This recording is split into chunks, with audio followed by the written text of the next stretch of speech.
Hello, welcome to question 8 and question 9 together. I'm going to do this in one video because they are part questions. This is Mrs. Baker's monster paper for chapter 12, for module 12. The elements in group 7 are known as the halogens. Yes, they are. Some halogens react with aqueous solutions of halides. Remember, halides is just when they form an ion, that's all, when they've reacted and formed an ion. Complete the table by adding a tick to indicate when a reaction occurs and a cross to indicate when no reaction occurs. So chlorine is not going to displace chloride, it's the same element. It will displace bromide into bromine, and it will displace iodide and turn it into iodine. Bromine cannot displace chlorine, it cannot displace bromide, but it can displace iodine. Iodine cannot displace chlorine, bromide, or itself. Write a chemical equation for the reaction between chlorine and aqueous potassium bromide. So it's chlorine and potassium bromide. So it's Cl2, remember, have no fear of ice cold beer. Chlorine and bromine, all of these three halogens are diatomic.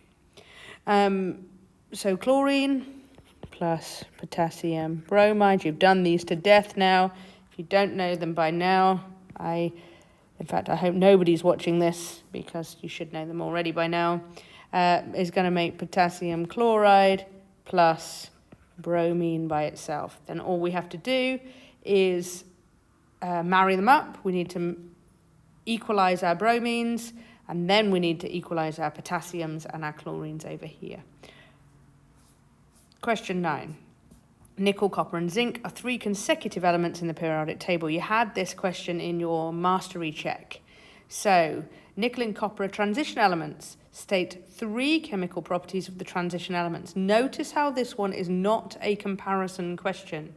So, you can have the classic chemical properties. You're not talking about that one is more than the other in this. So you can't say unreactive. If you say they're unreactive, then they're not actually. They're all reactive, only the group 8s are inert or unreactive, so you're actually giving wrong science. If you say they are less reactive than the group 1s in a comparison question, then that's okay. But the first one, I always choose they are good catalysts. Them and their compounds are good catalysts. The next one, you can have forms colored compounds. And the next one, you have can be variable oxidation states. You could also have forms complex ions, and you could also have makes more than one compound, or makes different compounds with the same element. B. Copper oxide is a basic oxide, but zinc oxide is an amphoteric oxide. Both oxides are insoluble in water. You are provided with a mixture of solid copper oxide and solid zinc oxide. Describe how you would obtain a sample of copper 2 oxide from this mixture. So, copper oxide is basic, but zinc oxide is amphoteric. We want to obtain, at the end, solid copper oxide. Oh no, down here. Solid copper oxide. So we're not interested in keeping the zinc oxide at all. So let's react it away. Here's what we would do. So we would get a reaction vessel. And in the reaction vessel, we'd put something that the amphoteric oxide would react with, but the basic oxide wouldn't, because we want the basic oxide at the end. So the base would react with an acid, but it wouldn't react with another base. So we could put something like sodium hydroxide in here. We add both the copper oxide and the zinc oxide. The copper oxide will not react. So you'll end up here with the unreacted solid copper oxide. In here, you will have the zinc and the oxygen has dissolved to make, the zinc oxide has dissolved to make a solution containing the zinc ions, the oxide ions, the sodium ions, and the OH minus ions. So you're going to get acid plus water makes a salt and base. Then what you can do, that's stage 1.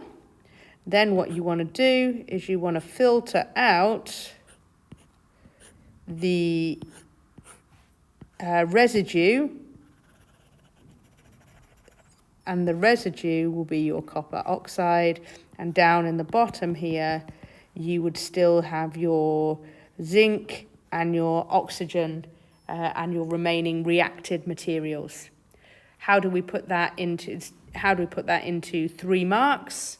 Well, what you would need to do is say number 1, step 2, step 3. Step 1, I would react zinc oxide and copper oxide with a strong base, such as sodium hydroxide. If ever they ask you to name a base, always name sodium hydroxide. It's the easiest one to remember. Then I would say copper oxide will not react, but zinc oxide will dissolve into solution because it's reacted with the base. Step 3, I would filter the mixture to obtain solid copper oxide. Simple. That's the end of question 8 and question 9.